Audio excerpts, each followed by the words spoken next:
میرے husband university میں ہمارے پروفیسر تھے اور میں اپنی کلاس کی سب سے خوبصورت ترین لڑکی تھی۔ میں اتنی خوبصورت تھی کہ میرے ہاتھوں اور پاؤں پر لڑکے فدا ہو جاتے تھے کیونکہ میں مکمل نقاب کرتی تھی اور میری آنکھوں کا رنگ بھورا تھا۔ میرے ہسبینڈ جو کہ ہمارے پروفیسر تھے، انہوں نے میرا پتہ چلایا کہ میں کس کی بیٹی ہوں اور کہاں رہتی ہوں، اور پھر انہوں نے ڈائریکٹ میرے گھر رشتہ بھیج دیا۔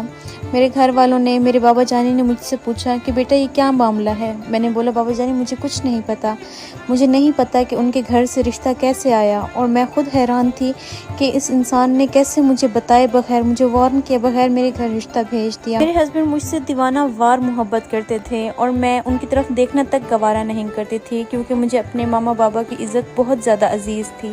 لیکن ان کی ایک بات بہت اچھی تھی کہ میں ان کی اسٹوڈنٹ تھی، یونیورسٹی میں ان کے سامنے ہوتی تھی، لیکن کبھی انہوں نے مجھ سے بات تک کرنے کی کوشش نہ کی۔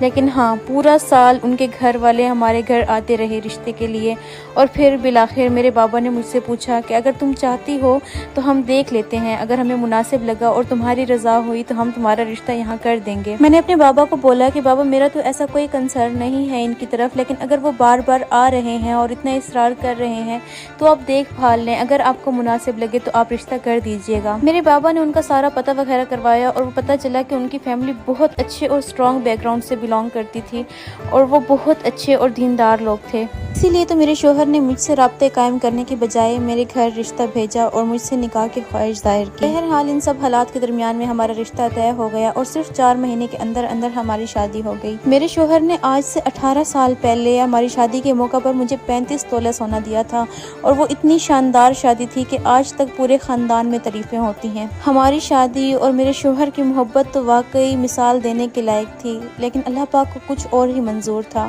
اللہ پاک نے ہمیں اولاد کی نعمت سے نہ نوازا۔ ہماری شادی کو 18 سال گزر گئے اور پھر بھی اللہ پاک نے ہمیں اولاد کی نعمت سے نہ نوازا۔ ہم نے ہر جگہ سے علاج کروایا، ہم نے ہر دم درود ہر چیز آزما کر دیکھ لی، لیکن اللہ پاک کو منظور نہ تھا کہ میری اور میرے شوہر کی اولاد ہوتی۔ لیکن میرے دل میں ایک ڈر تھا کہ کہیں میرا شوہر دوسری شادی نہ کر لے، اور میں نے ان کو ہمیشہ کہا تھا کہ میں آپ کی اس بے وفائی سے مر جاؤں گی، ہم کسی کا بچہ اڈاپٹ کر لیتے ہیں، آپ دوسری شادی مت کرنا۔